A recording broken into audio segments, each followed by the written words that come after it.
Olá, meus queridos irmãos. Bom dia a todos. Boa tarde, boa noite. Aqui é o Yukias do canal Yukias Magal.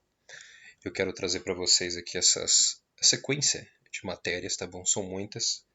Hoje eu quero caminhar com vocês e trazendo de sites, né, que vocês conhecem. Esse aqui é do site Terra.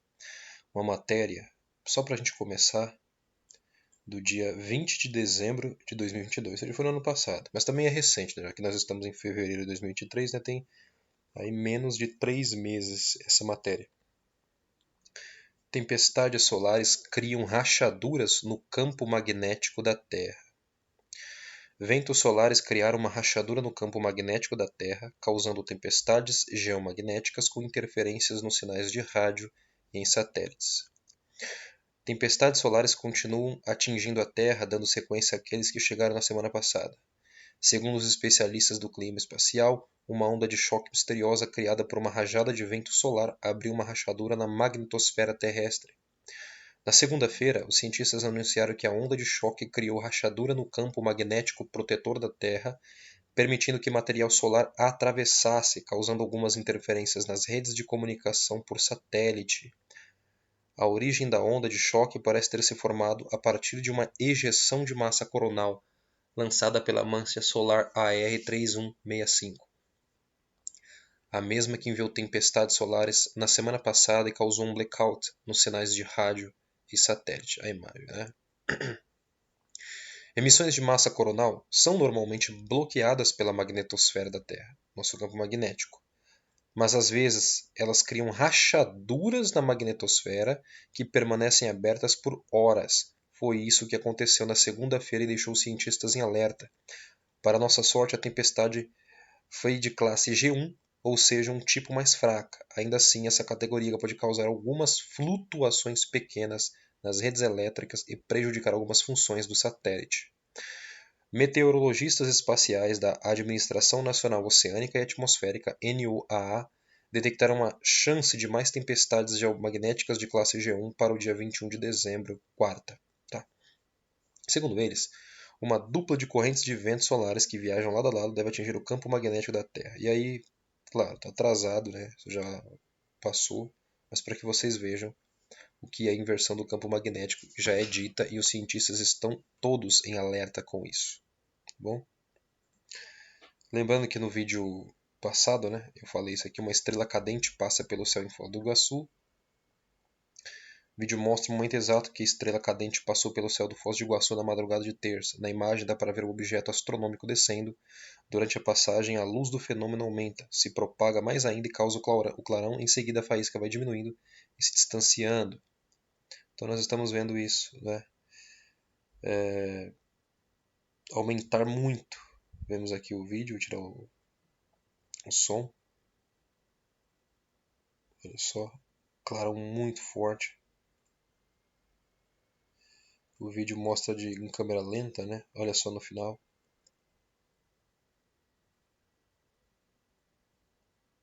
Por último, ele dá uma. Quando ele está descendo, né, ele dá um clarão muito mais forte. Ele entra na atmosfera. Você vê que está tudo escuro, ó, não tem nada. De repente surge algo nos céus e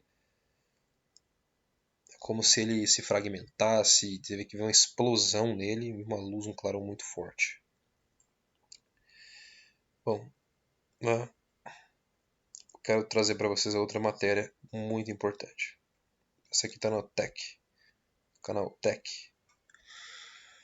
Parece que a Lua causa marés no oceano de plasma ao redor da Terra.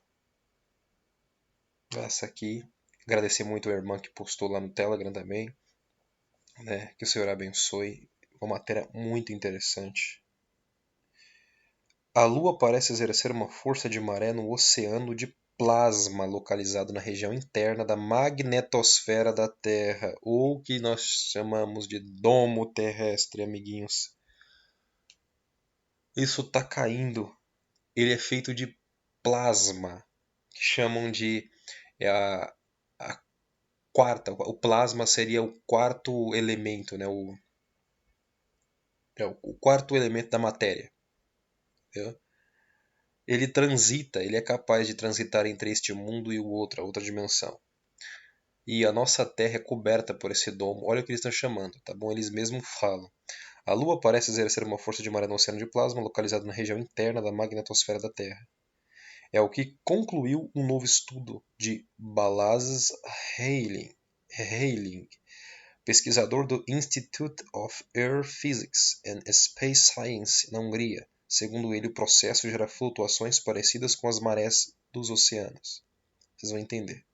É mais ou menos isso aqui, ó. Tá vendo a imagem? Imagine isso aqui sobre a Terra. Temos recobrindo a Terra.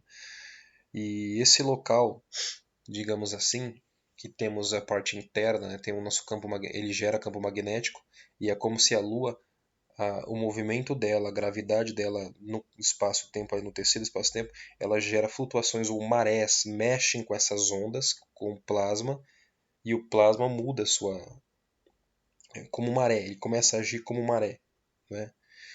Lembrando que ali, segundo eles, é onde estão os astros. Então nós podemos então notar que ela está causando movimentos na região acima do nosso domo, né, entre eles, na verdade, entre o campo magnético, que está alterando as coisas no espaço.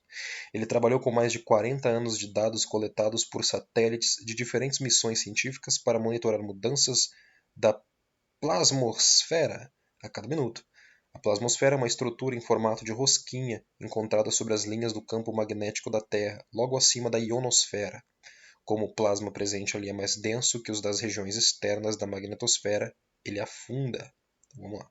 Isso faz com que surja uma espécie de fronteira entre o plasma denso e afundado e o restante. Ali existe, então, o chamado plasmopausa. Os autores descrevem que a plasmosfera é como um oceano de plasma e a pausa é a superfície. É a parte, então, acima, externa. E é ali que ocorrem os efeitos da Lua. Através das forças de maré, ela distorce o oceano e faz sua superfície subir e descer, como ocorre nas marés. Ela distorce a matéria, ela distorce esse elemento, né? O plasma. Dados obtidos entre 1977 e 2015 indicaram um padrão interessante. Naquele intervalo, houve 4 ciclos solares completos que permitiram análises do papel da atividade solar na magnetosfera terrestre. Ao levar em conta a influência do Sol, os cientistas perceberam que as mudanças da plasmopausa acompanhavam padrões diários e mensais parecidos com aqueles das marés dos oceanos terrestres. Estas mudanças sugerem que a Lua era a principal culpada pelas marés de plasma. Olha só, é uma descoberta interessante. Ou seja, então a Lua ela também está influenciando os céus, o mar dos céus, nosso campo magnético e o plasma, o nosso domo. O autor ainda não sabe ao certo como o nosso satélite natural causa essas marés, mas é possível que o processo esteja relacionado às perturbações do campo magnético terrestre causadas pela atração da gravidade lunar. Se o campo magnético está enfraquecendo, nós estamos perdendo isso, então provavelmente a Lua vai se mover de sua posição, porque ela é um satélite e ela anda de acordo com o campo magnético terrestre, ela está em volta da Terra, segundo eles, e ela segue um curso natural, porque as coisas estão ocorrendo naturalmente na Terra. A partir do momento que o natural sai, né, da sua ordem, que o campo magnético da Terra se inverte, se enfraquece, a Lua então é afetada, porque ela trabalha, né, baseada nisso. Lembrando que as escrituras sagradas, né, abri aqui a Bíblia. Eu queria primeiro começar falando de Daniel 7:2, né? A gente não entende isso quando a gente lê, mas agora com essa matéria, nós vamos ver por que Daniel fala em Daniel 7:2. Falou Daniel e disse: Eu estava olhando na minha visão da noite, e eis que os 4 ventos do céu agitavam o mar grande. Então, nós entendemos, né? Isso, vendo? Ele está dizendo que os ventos do céu estão agitando o mar de cima, o mar grande.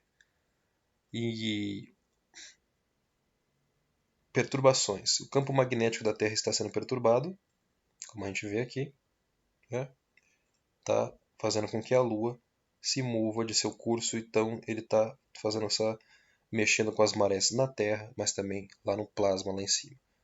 Por fim, ele acredita que esta interação até então desconhecida entre a Terra e a Lua pode ajudar os pesquisadores a entender melhor outras mudanças na magnetosfera. E estudos futuros podem investigar se o plasma da magnetosfera de outros planetas é influenciado por seus respectivos satélites naturais. Estas descobertas podem ter implicações para as interações de marés em outros sistemas de dois corpos. O artigo com os resultados do estudo foi publicado na revista Nature Physics. Bom, então tá aí uma revista científica renomada para mostrar que, né, é muito sério isso aqui. Bom, vamos lá. Eu quero voltar para as escrituras sagradas sobre isso, né? E sobre a Lua, né? Deixa eu ver se eu consigo fazer aqui para vocês.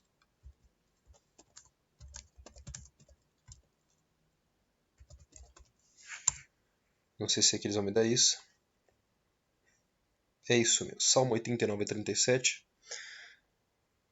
Será estabelecido para sempre como a lua e como uma...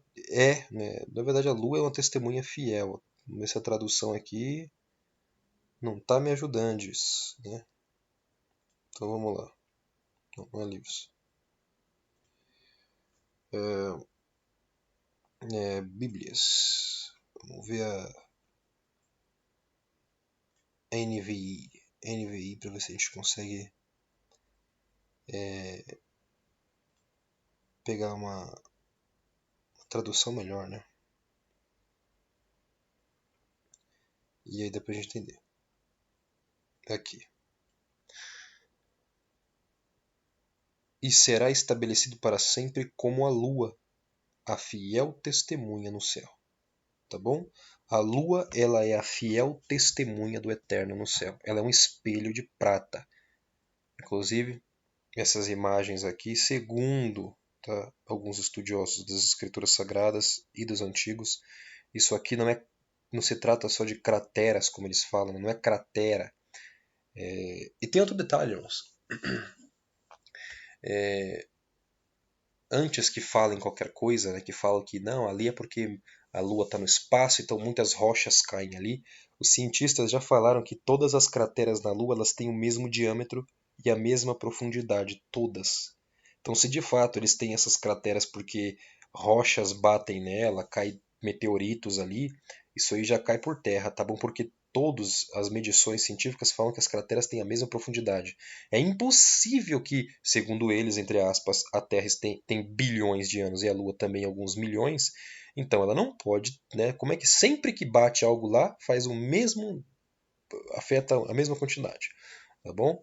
E aí um detalhe importante é, a Lua ela é o espelho da Terra. Essa é uma das teorias, tá bom? Tem como eu e você provar isso? Não. Então, vamos ficar no campo da especulação até que o Eterno revele isso para nós. Isso aqui é para que vocês compreendam e conheçam uma vertente de entendimento das Escrituras, onde a Lua é o espelho e ela reflete exatamente o tamanho da Terra e o mapa da Terra. Tá bom? Então, segundo o espelho da Lua, a Terra ela é muito maior do que nos contam e existe muito mais terras do que eles nos contam nos mapas. E só que você não teremos acesso. Inclusive tem terras além do domo terrestre. Pessoas ou seres que transitam entre esses mundos. Nós humanos não podemos ir para lá. Vamos lá para o outro estudo que eu peguei aqui para vocês e eu quero mostrar, né? Quero que vocês vejam essas imagens. Isso aqui é uma imagem na Grécia, da deusa Ártemis, e tem na moeda a lua, o crescente, e a estrela de 8 pontas. A estrela de 8 pontos, para quem não sabe, ela representa a deusa Ishtar. Essa moeda aqui foi na cidade de Bizâncio, tá bom? E tem mais moedas interessantes. A estrela crescente, uma moeda de Uranópolis, Macedônia, em 300 a.C. Você tem a divindade e no verso você tem um crescente e uma estrela. 1, 2, 3, 4, 5, 6, 7, 8. Com 8 pontas. Exatamente, a deusa Ishtar. Isso porque na cidade de Constantinopla, né, na cidade de Bizâncio, que foi a capital do Império Bizantino, quando Filipe da Macedônia entrou, segundo eles dizem que Hécate, ela teve um culto em Bizâncio, né? E ela teria, né, segundo como Bizas, em uma lenda, ela teve suas origens na Trácia. Hécate era considerada a deusa protetora de Bizâncio. Ela salvou a cidade de um ataque de Filipe da Macedônia, que seria o pai de Alexandre o Grande, pelo aparecimento de uma luz brilhante no céu. Para comemorar o evento, os bizantinos ergueram uma estátua da deusa conhecida como Lampadeforos, portadora de luz, e aí fizeram até uma moeda em homenagem, tá vendo? Muito interessante isso, para vocês aprenderem. Mas o que me chama a atenção é o crescente e a estrela naquela época, né? A estrela e o crescente. A estrela e o crescente é um símbolo iconográfico usado em vários contextos históricos, mas mais conhecido hoje como símbolo do Império Otomano e por extensão popular do mundo islâmico. Ela se desenvolve na iconografia do período helenístico, século 4 a 1 a.C., no Reino do Ponto. Só para vocês notarem, é um estado helenístico situado no norte da península da Anatólia, na atual Turquia, que foi fundada em 281 a.C. da Era Comum pelo nobre persa Mitrídates I. Sua capital ficava em Amazeia, superficialmente helenizada. No Reino do Bósforo, e principalmente na cidade de Bizâncio no século II a.C., e a representação conjunta do crescente e de uma estrela, sendo que ambos os elementos têm uma longa história anterior na iconografia do Antigo Oriente Próximo, como representações do Sol e da Lua, ou da Lua e da estrela da manhã, Vênus, ou a deusa Ishtar, que rege o mundo, né? A deusa principal de Babilônia, aquela estrela da manhã que o Senhor diz que vai derrubar. Moedas com símbolos de crescente estrelas representados separadamente têm uma história mais longa, com possíveis laços com a iconografia mesopotâmica mais antiga, ou seja, isso é encontrado lá desde o Império Babilônico. A estrela ou sol é frequentemente mostrada dentro do arco do crescente, também chamado de estrela em crescente, para desambiguação de representações de uma estrela e um crescente lado a lado. Na numismática, em particular, o termo crescente pellet é usado nos casos em que a estrela é simplificada como um único ponto. Então, essa iconografia relata como se eles mostrassem no período helenístico que a Lua, o crescente, e a estrela no centro seria a estrela, o Sol. Né? Ou representaria Vênus. E ficou muito mais firme isso em Bizâncio, no período helenístico, dizendo ser Vênus a estrela da manhã, a deusa, dentro do crescente a lua, o espelho de prata. A combinação é relativamente rara na heráldica, do fim do período medieval e do início da Era Moderna. Ela ganhou proeminência com sua adoção como a bandeira e emblema do Império Otomano e algumas de suas divisões administrativas. Pois é, né? Um império, uma religião que não aceita nenhuma outra, nada, nenhuma imagem, nenhum culto. Mas você vê por que eles adotaram este símbolo como o símbolo do império e da religião. Vocês precisam voltar um pouco no tempo e entenderem a origem e a influência das religiões politeístas que existiam na Arábia Saudita ou nos países árabes, e aí você vai ver como isso influenciou. Mas vamos lá. E mais tarde, no período conhecido como Tanzimat, quando foram realizadas as reformas ocidentalizantes do Império no século XIX. A bandeira otomana de 1844, hoje é a bandeira turca, com íris branco turco para a crescente estrela, é um fundo vermelho, continua a ser usado como a bandeira da República da Turquia, com pequenas modificações. Outros estados que faziam parte do Império adotaram. Nós temos a Líbia, Tunísia, Argélia, depois viraram bandeiras nacionais de países como Azerbaijão, Paquistão, Malásia, Singapura, Mauritânia, Uzbequistão e Turquemenistão, e o Comores também. No fim do século XX, a estrela e o crescente adquiriram uma interpretação popular como um símbolo do Islã, ocasionalmente abraçado pelo nacionalismo árabe, ou o islamismo na década de 1970 a 1980. Alguns estudiosos islâmicos, contemporâneos inclusive, negam e rejeitam essa associação, eles não creem que isso aí não é correto, tá bom? Eu quero que você pegue essa imagem aqui, tá? Isso aqui seria representação dos emblemas de Ishtar, é babilônico, você vê? Ishtar por quê? A estrela, 8 pontas, a lua crescente, e aqui nós temos, olha só, como se fosse dentro de um plasma, né, também com 8 pontas, seria Istar, que é Vênus, Sim, a Lua, e Samas, o Sol, em uma pedra de Melisipac II, no século XII a.C. Isso acho que, se não me engano, foi encontrado em Ur, que era a região de Ur.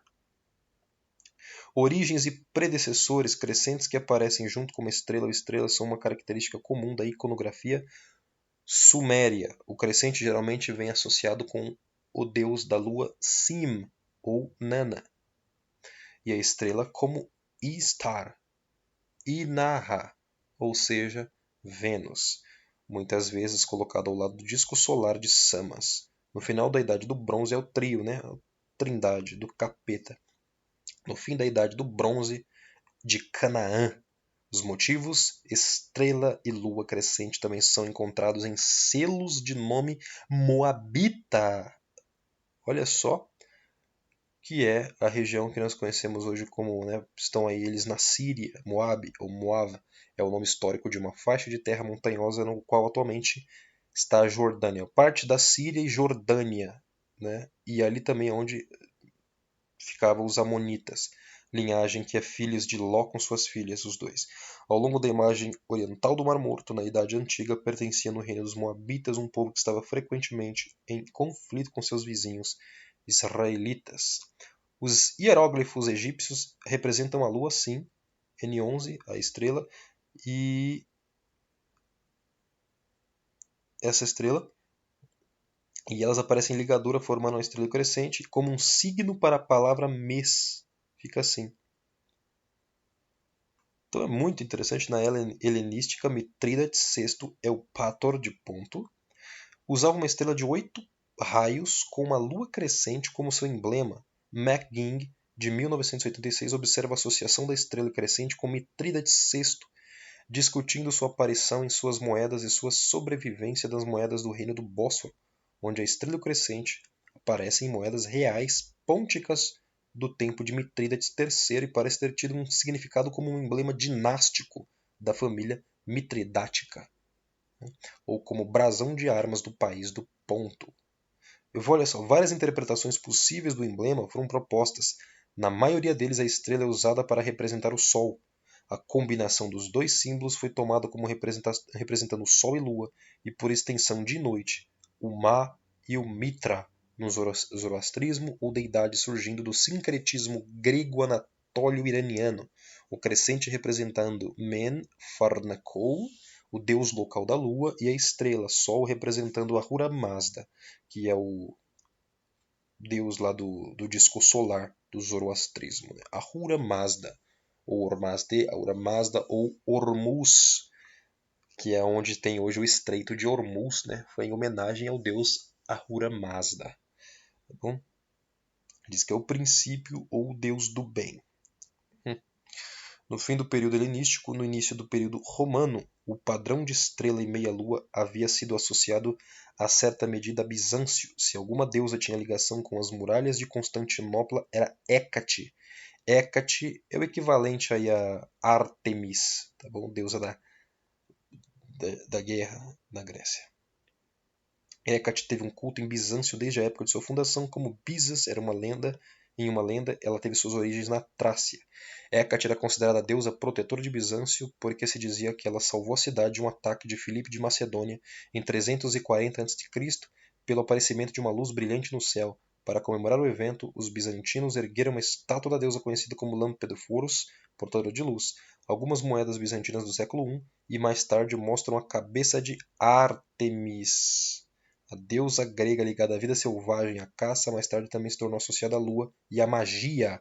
Era filha de Zeus e Leto e irmã gêmea de Apolo, com arco e aljava, e apresenta um crescente.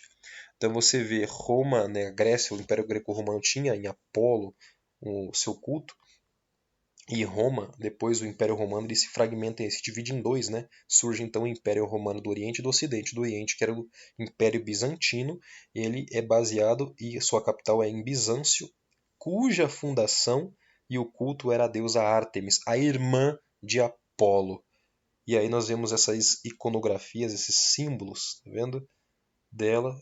Isso aqui é uma moeda de Mitrídates VI, Nós vemos aqui esse símbolo, olha só, um símbolo da estrela do crescente com a estrela mostrada em um design de sol com 16 raios do século 3 antes de Cristo, né? Então, para você ver que o símbolo islâmico, né, de onde vão pegando esses símbolos.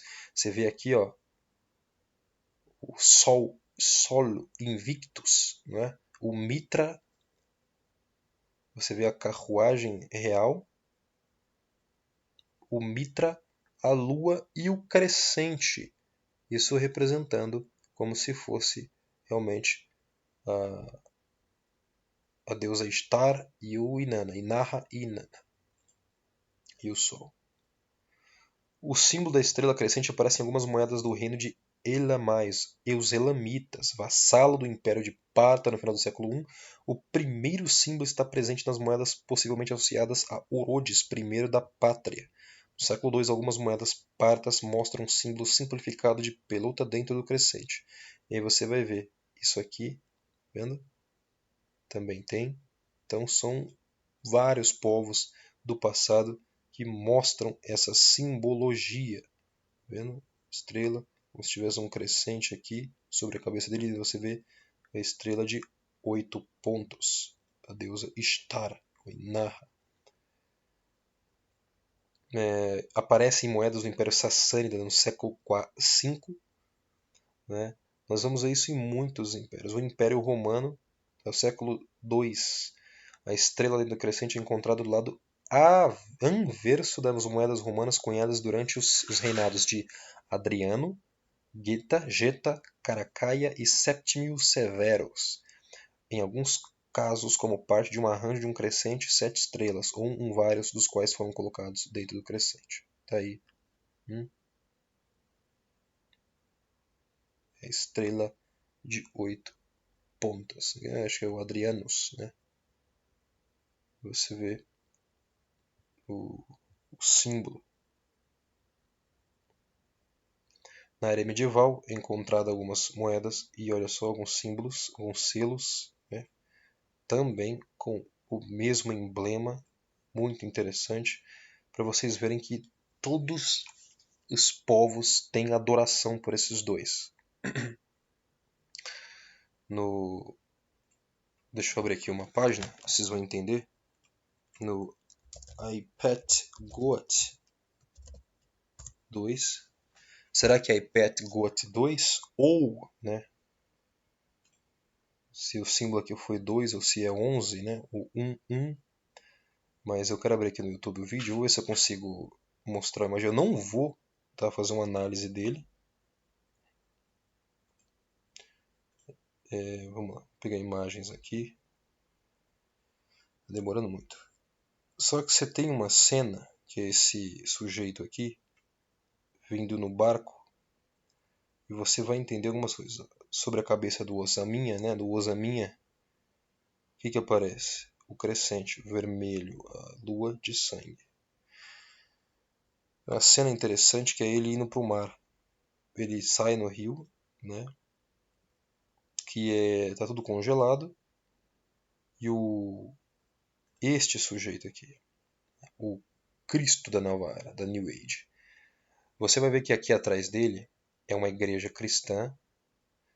Ele está dentro do mar, ele está dormindo. Tá vendo as cenas? Aqui, ele dormindo.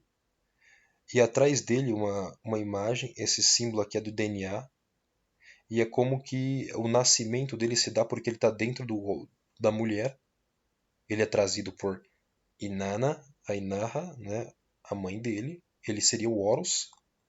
E ela, que no caso é o equivalente a Ishtar de Bavel, a Semiramis, e ele dormindo, ainda não despertou para essa nova era, mas ele é interessante, né? Olha só, quando você olhar bem o barco, né? Ele é trazido no barco de quem? Do deus Anubis, o deus que faz a ligação entre o nosso mundo e o mundo dos, né, o Sheol, o mundo dos mortos. E ele é trazido no barco de Anubis. E ele sai por onde? Ele sai de dentro de um símbolo. Na igreja, se você for olhar direito, é como se fosse ali uma vulva, né? É a parte, na verdade, é a parte sexual da mulher, é o portal, né? Ele nasce da mulher, porque ele sai na água, porque primeiro estoura a bolsa da mulher, né? E aí sai a água e a criança está pronta para o nascimento. E ele nasce, e o que acontece após ele nascer? Cai a igreja cristã, né? O cristianismo desaba diante do que. Aqui, ó. Aqui está o símbolo, ele sai de dentro do que parece ser a parte da, o portal, que é a parte sexual da mulher. Né? Ele sai por ali, ele desperta e ele vai em direção ao sol, o portal dourado. Vendo? Ele é trazido pelo portal de prata, pela lua, pela noite. Ele é trazido por ela e ele vai em direção a ele, o portal iluminado. Né? Ele chega à iluminação completa. Você vê ele de frente para o sol. Enquanto isso, o mundo devastado, nós vemos uma mulher nitidamente de luto, mas com vestes islâmicas, com um filho muçulmano e uma mesquita sendo atingida atrás. Né? Eu vou fazer uma análise desse vídeo, tá, irmãos? Eu vou fazer uma análise desse vídeo para vocês. E assim, uma análise como ninguém nunca fez. Tá? Vou ter que trazer para vocês, porque muita gente fala muita coisa por aí, mas ninguém mostra para vocês o que de fato está acontecendo. E é isso aqui, ó lá. E ele aqui.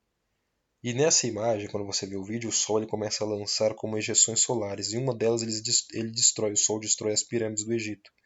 Ou seja, a história passada vai ser destruída. Não só isso aqui são portais também, né? São portais de adoração das estrelas também serão destruídos. Viu? Então nós vemos aqui nitidamente esses camaradinhas fazendo um culto de adoração a esses três entidades, né? Inarra, Inanna e o Mitra. Bom, e essa tríade, essa trindade do mal. Tá bom?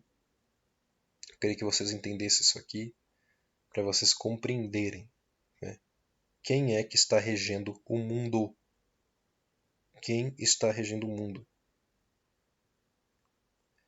Até para vocês notarem como a Bíblia também menciona muito esses astros e a sua atuação no mundo. E o Senhor diz no final, Salmo 89:34, não violarei a minha aliança, nem modificarei as promessas dos meus lábios. De uma vez para sempre jurei pela minha santidade, e não mentirei a Davi, que a sua linhagem permanecerá para sempre, e o seu trono durará como o sol, e será estabelecido para sempre como a lua, a fiel testemunha no céu. Então, Deus fez essa promessa, que ele vai pôr um rei que é acima disso tudo, tá bom? E no final, né, por algum motivo, né, o culto dessas pessoas, a esses astros, a essas entidades, nós vemos que uma atuação muito forte deles, Deus vai envergonhar os dois, né? Os dois serão símbolos aí muito fortes no fim dos dias, tá bom? Joel 2:31, o sol se tornará em trevas, a lua em sangue antes que venha o grande e terrível dia do Senhor. Bom, como prova, eles mostram, né? Olha aqui o vídeo, e eu vou trazer uma análise só sobre isso, porque eles transitam na Bíblia, mas é claro, eles têm a visão de que eles vão vencer no final, né? Que vai ser do jeito que eles planejaram. E o menino, depois que está no colo da mãe falecido, levanta dançando, fazendo a dança sufista. E em cima dele há o portal de prata, ou seja, ela traz de volta à vida ele, tá bom? Então vocês entendem, tem muita simbologia aqui, vocês não fazem ideia do nível de simbologia que tem aqui dentro. Então, eu quero deixar esse vídeo para vocês e lembrar que vocês estão indo para uma era de mudança. É uma mudança de era, é uma mudança. Isso aqui, quando vem a inversão, a última vez que isso aconteceu foi no dilúvio e foi para destruir tudo que existe. E Deus fará outra vez. Mas dessa vez, irmãos, alegrem-se, porque quem vai herdar a terra são os justos. É o próprio Messias que virá e vai governar para sempre. Forte abraço a todos, os manterei atualizados.